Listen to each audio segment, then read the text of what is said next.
The metagame has never been weirder. Let's take a look at the best decks to climb in Marvel Snap. Arishem the Judge has hit Marvel Snap with an impact unheard of by any card before. This is the most impactful card release that has ever happened, to the point that I felt that I needed to push the tier list a day back, which is why you're getting it now, because of the dynamics that Arishem has created. So, baseline. Dynamic number one that we have to talk about with Arishem is getting an energy ahead of curve is actually very good. It allows you to do very powerful stuff in the early and the late game. We talk about how strong 3/5s are on turn 3. Well, it turns out a 4/6, which is about the average 4, is a little bit stronger than a 3/5 on turn 3. The timing with which you play it is what really matters. In addition, the endgame that Arishem decks have discovered of Mystique copying a blob, enabling you to have multiple blobs on the board for a very low cost, is a very powerful thing. Now, downside of Arishem decks, and this is dynamic 2, is since they have so many cards in the deck, you can very easily get Darkhawked. Darkhawk is effectively the Mobius of Arishem decks, meaning that it is there to beat the mirror. It is the Loki playing Mobius moment of the Arishem moment, right, that we're having right now. And because Darkhawk is so large and so difficult to interact with, you end up with a sort of Darkhawk arms race. The way non-Arishem decks want to beat you is by playing a Darkhawk and a Mystique. Now, there are multiple ways to get that to happen. Method number one, they can just play Sarah, play a Darkhawk and a Mystique on the final turn of the game. Method number two, they can just play a Darkhawk on turn 5 and then play a Mystique on turn 6. You have counterplay to both of those methods built into this deck, right? Obviously, you have your tech cards. If you have priority, you can steal that Darkhawk before it gets Mystiqued with your Rogue or blow it up. You have the ability to deal with that stuff. Here's the thing, though. You also have Mobius for the people who are trying to do discounts and get their Darkhawk Mystique out that way. That's a powerful thing to do as well. And finally, you have counterplay for the people who are using Hope Summers in order to create 8 energy on the final turn so they can Darkhawk Mystique you as well. That is, of course, what Echo and Eliath are doing here. Again, a lot of this is going to be about the Darkhawk dance. This is a very heavily metagamed deck right now, because fundamentally, one of the few real ways a non-Arishem deck has to reliably beat Arishem is investing in Darkhawk. So, for that reason, my preferred build of Arishem is investing in beating what they are doing. Yes, it's very much kind of a little bit inbred, and it's not necessarily something that everyone will feel the need to do. But I do feel like optimizing for this matchup, optimizing for the way most people, including the mirror, are going to be trying to beat you is actually something powerful. One note that I do have on Arishem as a whole, like the concept of the card, is that it does seem like the fact that Darkhawk interacts with it in this way is something that is so meaningful and fundamental to how the deck plays out that I honestly wonder what things would be like if Darkhawk didn't exist. Would we be exploring other ways of dealing with Arishem? Would there be other good ways of dealing with Arishem? I don't know. I just know that a lot of exploration right now stops at Darkhawk, and the power that Darkhawk brings to bear against this deck, they're correct to stop at Darkhawk. You're not going to find something better than that at beating Arishem.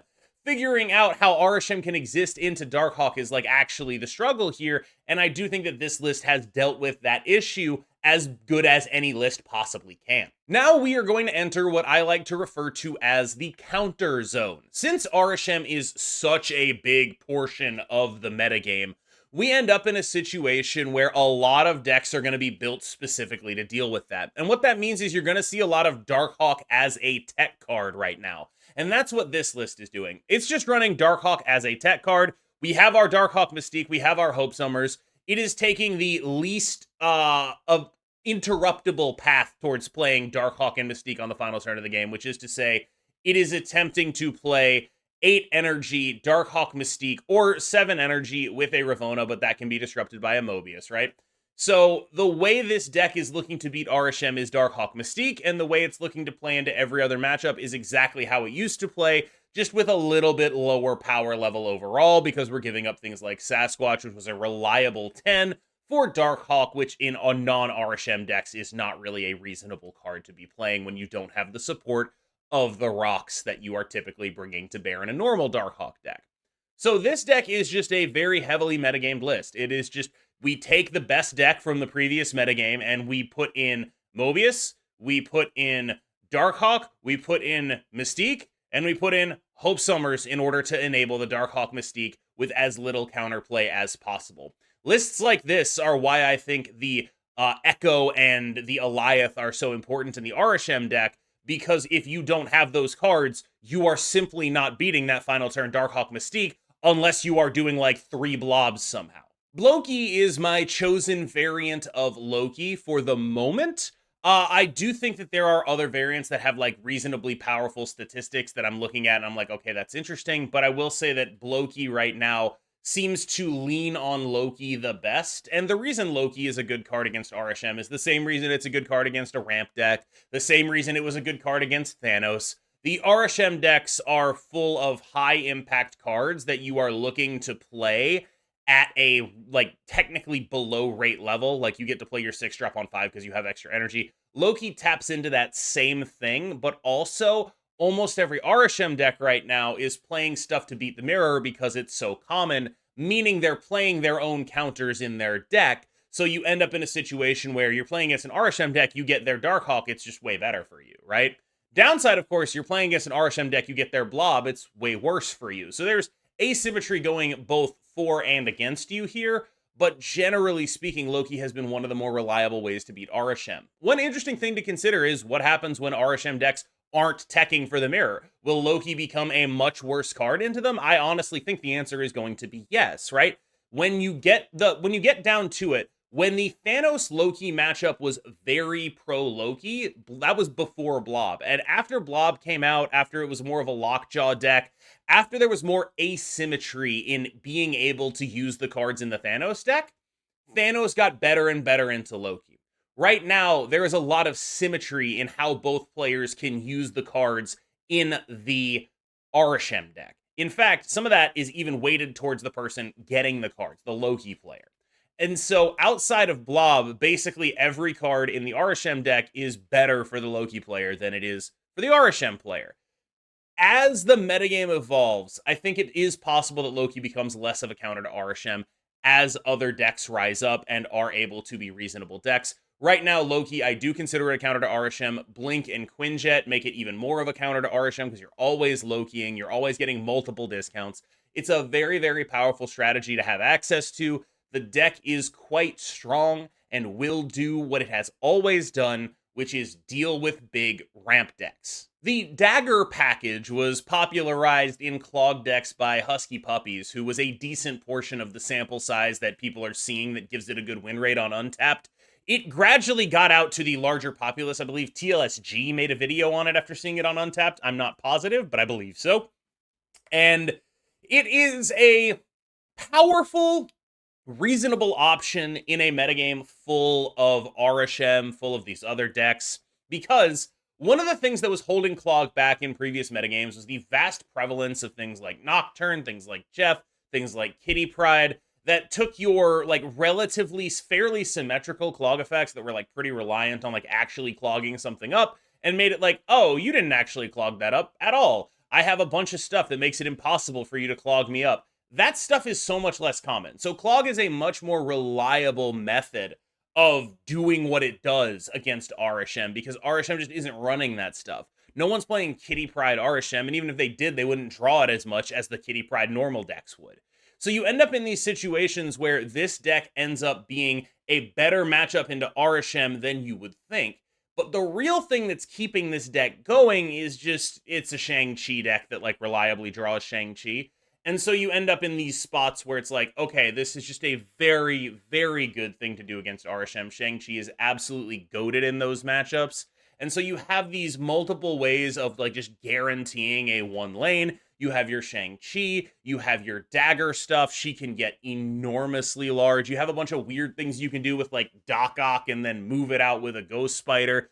There's not as many people counterplaying your Limbo. you just have a lot of good things going for you right now if you want to be a Clog gamer. This is a real deck, a very powerful one, and it does have some strength in it.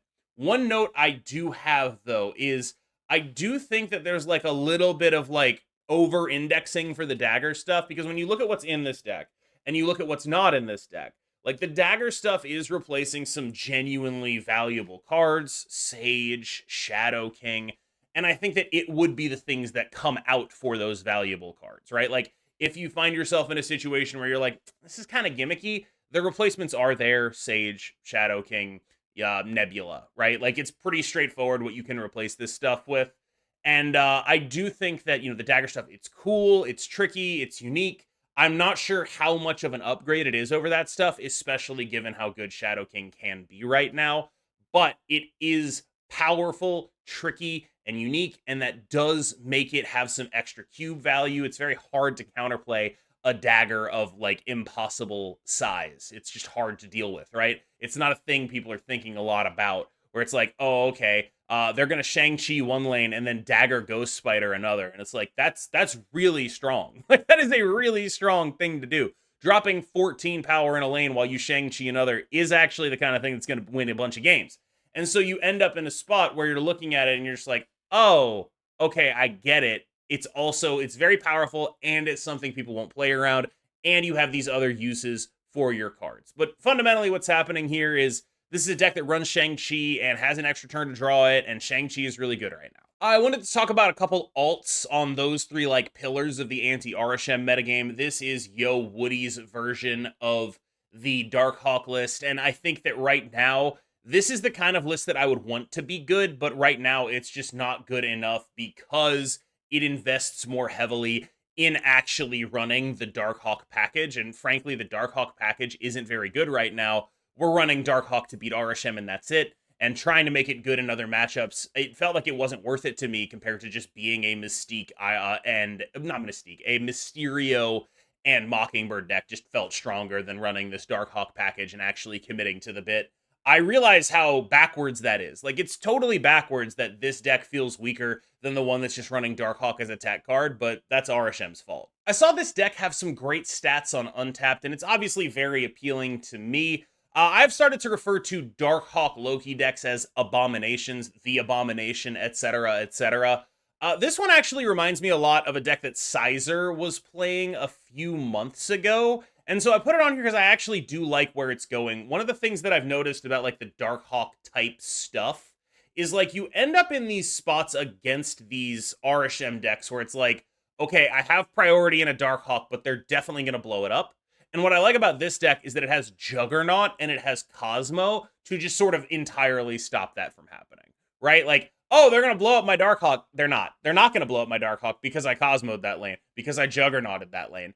And like, I do think there is some appeal to that for me in terms of how this deck plays out. There's also just like some generic, I guess vibe appeal of anyone trying to make Devil Dinosaur work. I will note this is currently, at the time of recording, the highest win rate deck in top 10% Infinite with more than 200 games played. So there is a little bit of wish casting here for me, but there is a little bit of like genuinely there might be something here. I do consider it an alt on Bloki right now. I find it hard to believe I would want to play this over Bloki, other than the fact that I do want to play this. But like if I'm really getting down to it, I do think I probably want to play the Blinked version.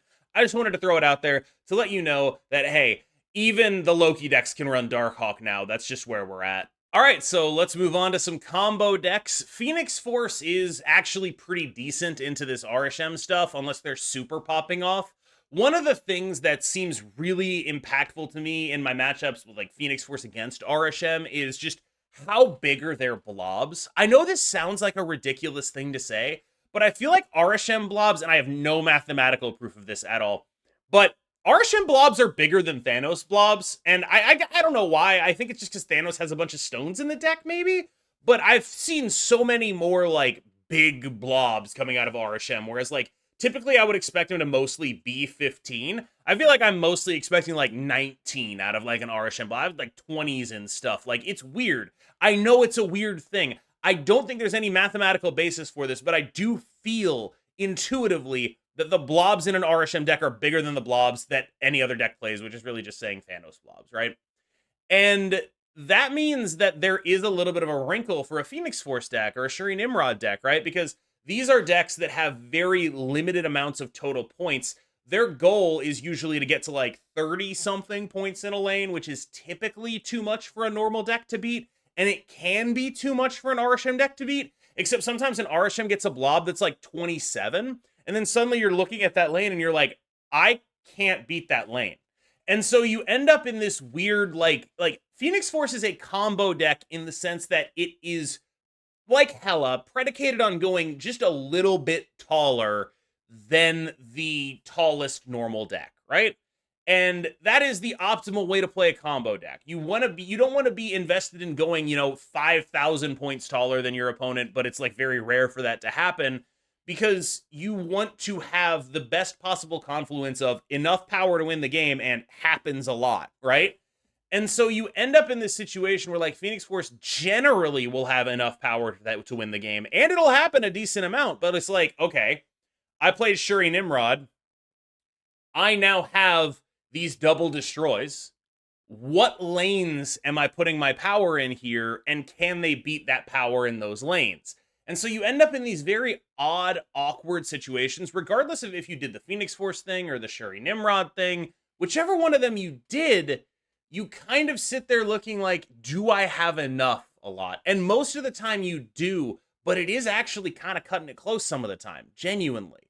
I think Phoenix Force is pretty solid into this metagame, but there are some legitimate worries. You can also play PF Loki if you're really interested in that. I tend to think of this build as having like the idea behind Loki being good is that like Shuri Nimrod stuff typically isn't.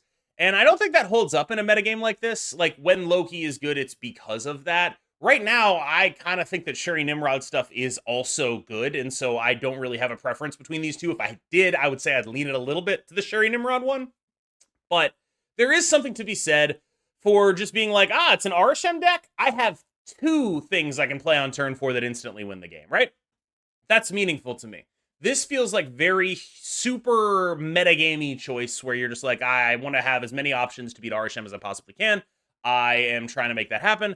And by doing so, I will accomplish having a decent matchup in Arishem and a pretty bad matchup in everything else. Boss has been climbing a lot with tempo negative, and the thing I wanted to highlight about tempo negative, or really any deck like this, is you really, because so much of the meta is Arishem, this deck looks like it's like, oh, you're a Mr. Negative deck. What it's really doing is just using Mr. Negative as a way to play final turn Darkhawk Mystique.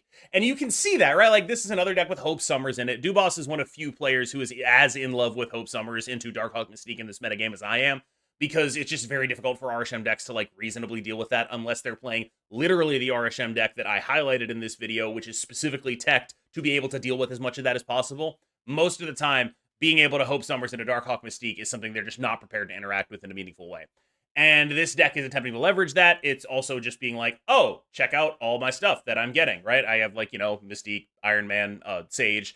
That's going to happen off of Mr. Negative. Then I'm going to Jane. I'm going to draw all my stuff. I have my, super combo type stuff going on here. That's really what's going on. It's this is a super combo Mr. Negative deck that also just, has some decent ability to, play a normal game plan when it has to. And I think there is something to be said for that. I also think normal Mr. Negative is pretty good right now. But again, it's just as a, way to play Darkhawk Mystique, right? There are a lot of game plans into which you can shove Darkhawk Mystique and be like, this is good now. And I don't want to just be, going through every deck and then be like, there's Darkhawk Mystique in here, Darkhawk Mystique in here, Darkhawk Mystique in here. I do think that would be a bit ridiculous. So I did want to highlight the sort of newer and more up-and-coming and more teched-out version of this build. I think there really is something to be said for a deck like this that is, again, it's going to be very temporary in my mind. This feels like a temporary build that's very much built for a metagame that might not exist a week from now. But in the metagame that exists right now, it actually is quite powerful. I have found that, Sarah style, Thor style, let me throw priority, play my Darkhawk Mystique final turn type things are fine. It seems like this is a deck that would be good, and if in any metagame it were to be good, it would be a metagame like this one, but the numbers never seem to be there, and the, fact that people can just play Mobius and end your game plan is sort of awkward too. especially because Loki is also putting pressure on people to include Mobius in their decks. And so you end up in a bit of an awkward spot as a deck or as an archetype, where I think the more reliable way to final turn Darkhawk Mystique is to be like a Kitty Pryde Hope Summers deck, and that is a stronger package anyway, but you can do it in Serra, right? Because of how powerful final turn Darkhawk Mystique is against Arishem decks, it's not like literally unbeatable, but it is just by far the best thing you can be doing. And so you end up in this spot where it's like, all right, I'd like to do the best thing I can be doing with the least amount of interaction. And Serra's like the third best way to do that. Maybe the second best way to do that, but it's very awkward to ever be the second or third best way to accomplish a goal in a Marvel Snap metagame, because you're going to run into people who are doing things the best way. And then there's a reason why you're the second or third best way. And then you run into that reason, which is usually, the other deck gets to be like a Athena deck or an Angela deck and like have a good early game as well. And you're kind of giving that up a little bit. And yeah, it's just awkward. It's awkwardly positioned. I think it's playable, but awkwardly positioned right now. You can try to play Zoo. I personally don't think it's something I would go in for right now, but I've seen enough people playing it, and like against medium Arishem draws, it can be like definitely beatable. And the fact that like all the decks that were beating Zoo kind of can't survive an Arishem. Like there's just not a lot of Killmongers running around right now. Silver Surfer especially takes a beating. Like, there is something to be said for Arishem clearing space up for Zoo. It's just I also think that Arishem ends up usually being a pretty good matchup into Zoo. Although, part of why Arishem ends up being a good matchup into Zoo is actually quite heavily mitigated by Shadow King, because you end up being a blob deck. If you're an Arishem deck, you are very much a blob deck in matchups against Zoo. And so most of the time, I do think that, like, Zoo can win these matchups. There are good things going for a Zoo deck right here. It's just you still have to, like, really take into account, like, you are a Zoo deck, you are very much on rails, they probably know what you're doing. What is it that you're going to do that beats what they do? Are they going to be able to interact with you in a meaningful way, having an extra energy? The answer is usually yes. I think if you play Zoo, you end up feeling much more vulnerable to the random cards Arishem generates than other decks, because there are so many just, like, random one-off cards that can totally blow you out. In addition, Arishem has sort of led to a proliferation of like rogues and enchantresses in the metagame. That's very bad for Zoo as a whole. On the whole, playable deck. Not necessarily recommended, but I think you can do it. Speaking of playable but not recommended, Destroy needs too many things to come together for it to be like a real high-tier deck in this metagame against Arishem. But when those things come together, it's exactly as good as you remember it being. One thing that Destroy is really suffering from right now is the proliferation of, like, anti-Darkhawk stuff, because the ways people beat Darkhawk are also the ways people beat Null, and so the ways people beat Darkhawk Mystique end up being the exact same ways people beat your X23 into Null into Zola, and then the ways people beat Loki are the exact same ways people beat your Death, like Mobius, and so you have this weird situation where, like, you are taking splash damage from how the metagame is adjusting to other stuff. They're not doing this to beat you. It just happens to beat you if you're a Destroy player. And so there's, like, it's kind of impressive how Destroy manages to, like, hit this baseline of playable in every metagame, despite the fact that, like, there's so many things in this metagame going against Destroy. There's just a ton of things that say you shouldn't play this deck. And I wouldn't play this deck. But if you're one of those people that Lambie calls the Destroy Bros, which, I don't know, maybe it's needlessly gendered, the Destroy people who just, like, love playing Destroy, you can do it. It's just, I don't think it's going to be as successful for you as it was even a week ago. So, I mean, let's talk about it. Arishem the Judge might be too strong. I think a lot of people are saying that Arishem might be too strong.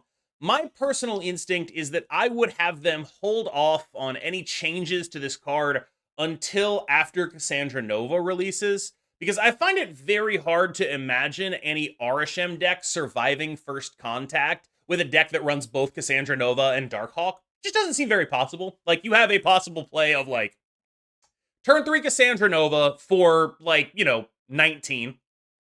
Turn 4 Absorbing Man for, like, 22. Turn 5 Darkhawk for, like, 35. And then you can Mystique the Darkhawk. And it's like, I don't really understand how this deck is meant to survive first contact with that, it does seem like the kind of thing where it's just like, oh, okay, that's gonna get him. And that means that I think Arishem might be on a little bit of a clock as we move towards Deadpool's Diner. It also makes Deadpool's Diner look very interesting because it's like, here's the solution to your problem, and we aren't even paywalling it. Literally, just go play our new mode. Just go play our new mode, and you'll be able to beat this. And I think that's a really, like, I wonder if they planned that or if it just happened that way. I'm kind of fascinated by it. But Arishem seems quite strong, far from unbeatable, but a lot of the ways to beat it are these like brute force tech cards like Darkhawk, and I think that can become a little bit not fun over a long enough period of time. So I do hope that we are able to deal with this in a meaningful way once Cassandra Nova comes out. I think, I haven't really felt like I can't deal with it in a meaningful way with Darkhawk and Loki, but it does feel like because of that, the metagame sort of gets constrained down to decks that can deal with Arishem, and then the decks that can't end up in like the end of the tier list that we're talking about, right? So I do think that, like, if I had one complaint about Arishem, it would be the shrinking of the metagame, but it's hard to say that that is because of power. It might just be because of ubiquity. Like, if everyone's playing Arishem, why would I not tech against it, right? And so I do want to give it a little more time to, like, shake that out, and I think that in the process of giving it more time, we'll end up just sort of naturally running into when Cassandra Nova releases, and I really don't think that Arishem can survive first contact with that. Anyway, thank you so much for making it this far in the video. I have been KMBest. You have been phenomenal. I will see you in the next one.